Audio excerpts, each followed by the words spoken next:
अवधूत चिंतन श्री गुरुदेव दत्त श्री स्वामी समर्थ। तुम्हाला सर्वांचं आपल्या चॅनलमध्ये खूप मनापासून स्वागत आहे। तुम्हाला सर्वांच्या नक्की चांगल्या इच्छा स्वामी महाराज पूर्ण करो। 10 जुलैला असणार आहे गुरुपौर्णिमा। गुरुपौर्णिमा ही घरच्या घरी कशी साजरी करायची आहे त्या संदर्भातली माहिती मी आज तुम्हाला ह्या व्हिडिओमध्ये सांगणार आहे।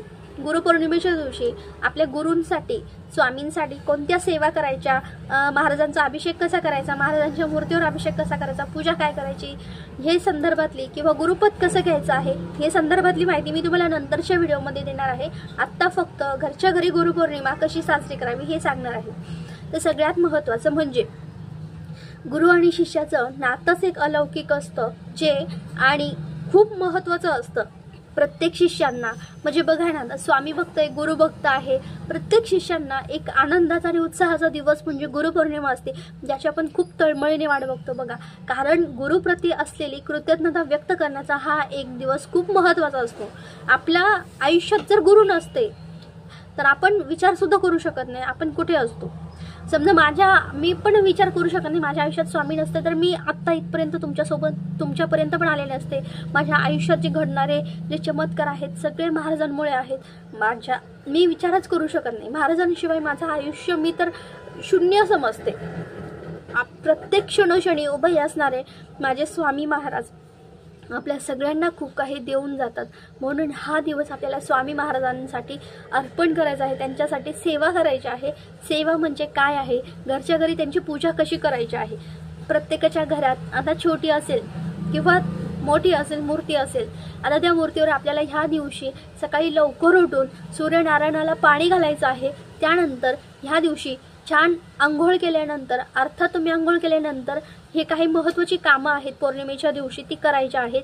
ती म्हणजे आपल्या उंबरठ्यावर घरातील जो महाराजांच्या समोर तांब्या भरलेला असतो त्यामध्ये चिमूटभर हळद टाकायची आणि ते पाणी आपल्याला उंबरठ्यावर शिंपडायचं आहे।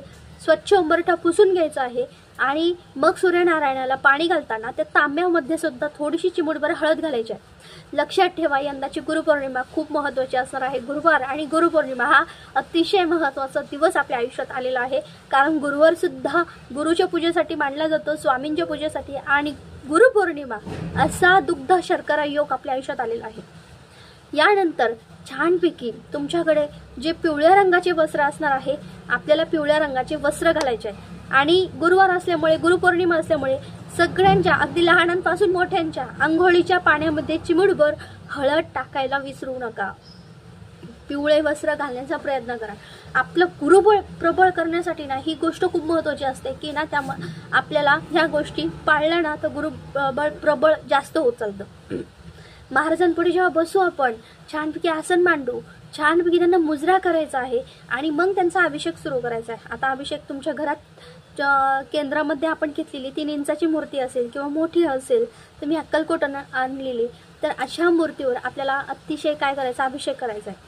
आता अभिषेक कसा करायचा आहे बघा। अभिषेक आता मोठ्या मूर्तीवर तुम्हाला काय गळती ठेवता येणार नाही, ती बसणार सुद्धा नाही, मग तुम्हाला पळीने पाणी टाकावं लागेल। पण आता माझ्याकडे स्वामी महाराजांची 3 इंचाची मूर्ती आहे, म्हणून त्याच्यावरती गळती ठेवून आपण अभिषेक मी करू शकते, तुम्हीही तसं करू शकतात। त्याचबरोबर आता अभिषेक करताना सुरुवातीला आपल्याला गणपती अथर्व शीर्ष म्हणायचं आहे। गणपती अथर्व शीर्ष म्हणताना त्यात ती फलश्रुती म्हणायची नाही। हे झाल्यानंतर पुरुष सूक्त आहे, जे आपण नित्यसेवेमध्ये आहे, सगळ्यांकडे नित्यसेवा असणारच। त्याचबरोबर स्त्री सूक्त आहे, त्याचबरोबर पवमान सूक्त आहे। हे तिन्ही स्तोत्र आपल्याला, हे जे सूक्त आहेत ते आपल्याला लक्षात ठेवा।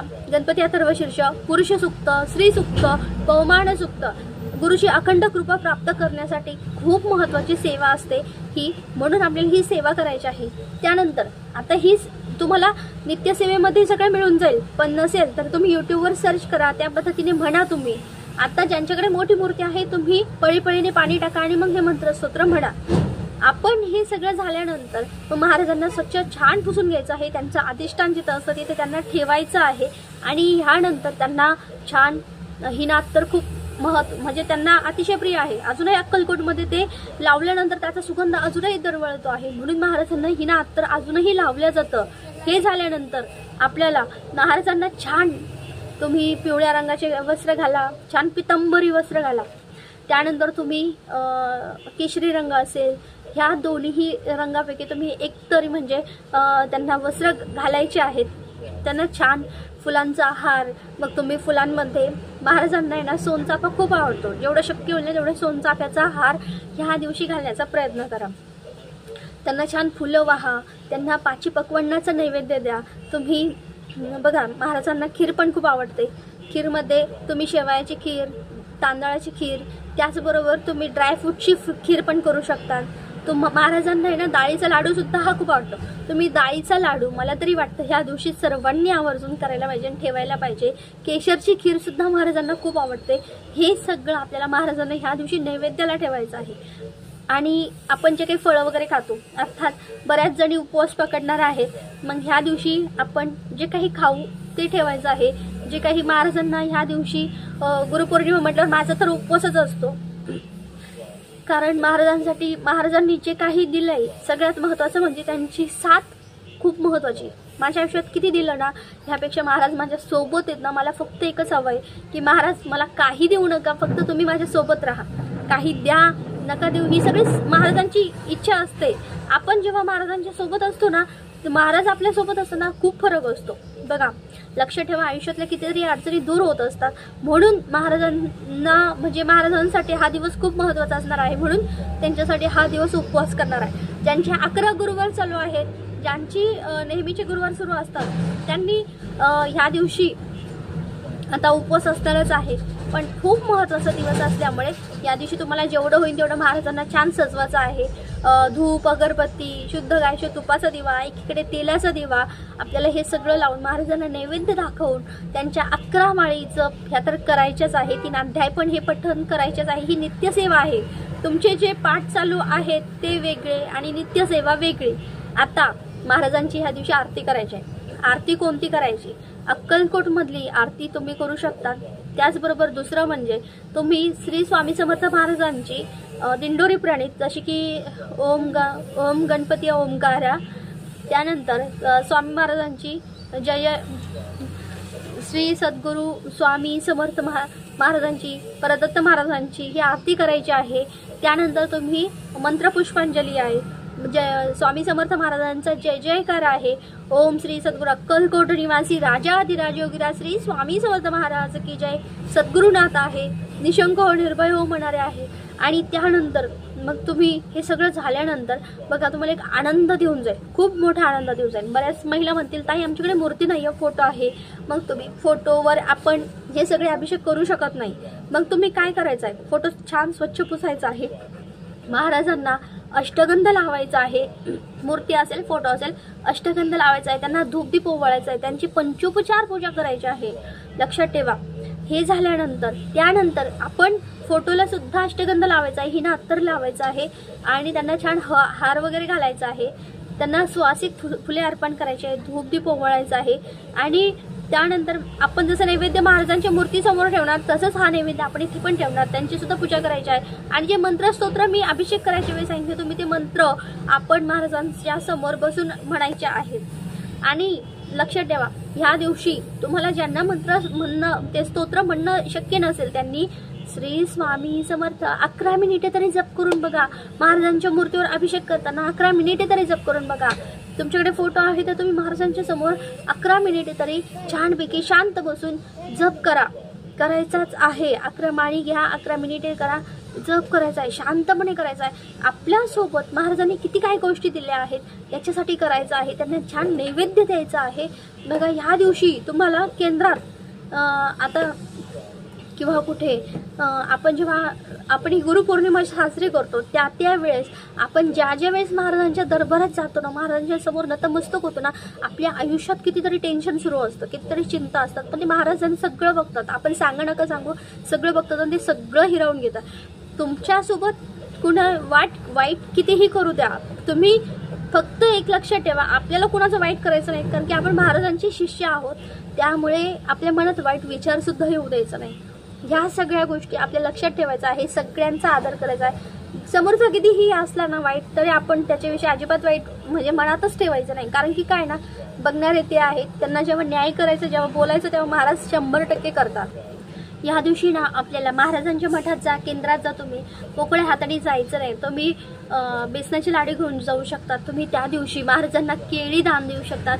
महाराजांच्या नावाने तुम्ही एखाद्या गोरगरिबाला असंख्य पद्धतीने तुमच्या मनात जेवढी इच्छा आहे ना यथाशक्ती पद्धतीने तुम्ही ह्या दिवशी दान द्यायचं आहे. लक्षात ठेवा, ह्या दिवशी आपल्याला दान द्यायचं आहे.